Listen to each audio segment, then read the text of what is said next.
আসসালামু আলাইকুম। হিন্দু ভাই ও বোনেদেরকে জানাই নমস্কার। অন্যান্য ধর্মের জাতি ভাই ও বোনেদেরকে জানাই আদাব। আমি তান্ত্রিক বড়ুয়া। আজকে ভালোবাসার মনের মানুষকে কাছে পাওয়া যেই নকশাটি নিয়ে আপনাদের মাধ্যমে উপস্থিত হলাম, যে নকশাটি এখন বর্তমানে আপনারা আমার স্ক্রিনে দেখতে আছেন, সেটি হলো ভালোবাসার মনের মানুষকে কাছে পাওয়ার নকশা। এই নকশাটির মাধ্যমে ঈশ্বর মহাদেবের কসম খেয়ে বলতে পারি, ভালোবাসার মনের মানুষ কাছে পাবেন। ভালোবাসার মনের মানুষ আপনার কাছে আসবে, আপনাকে ভালোবাসবে, আপনি যা বলবেন তাই শুনবে।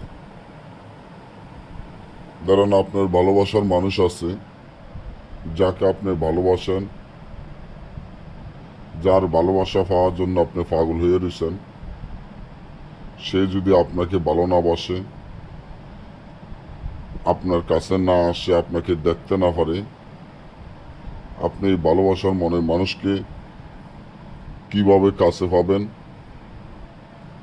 তা ভালো মতন ভিডিওটি দেখবেন। আপনার ভালোবাসার মনের মানুষ কাছে পাওয়ার জন্য একটা নকশায় যথেষ্ট।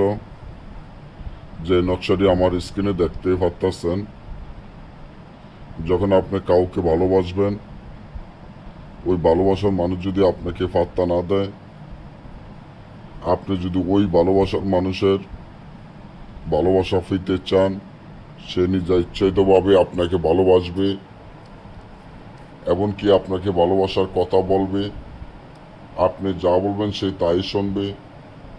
তার জন্য এই নকশাটি যথেষ্ট। কারণ কাজের জিনিস একটা ও কাজের হাজারটা। যারা প্রতারণার শিকার হয়েছেন তারা এই নকশাটির মাধ্যমে কাজ করতে পারেন।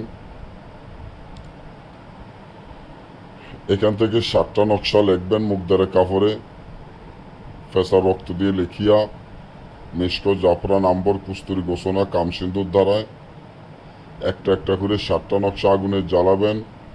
ভালোবাসার মনের মানুষ কাছে পাওয়ার জন্য সে যদি রাগ করে চলে যায়, অবশ্যই সে আপনার ভালোবাসায় আপনার কাছে ছুটে আসতে বাধ্য হবে। আর যদি না আসে বা আপনারা না বোঝেন বা কাজ না করতে পারেন বা আমাদের থেকে করে নিতে চান, স্ক্রিনে দেওয়া নম্বরে যোগাযোগ করে যে কোনো কাজ আমাদের থেকে করে নিতে পারবেন। সবাই ভালো থাকবেন।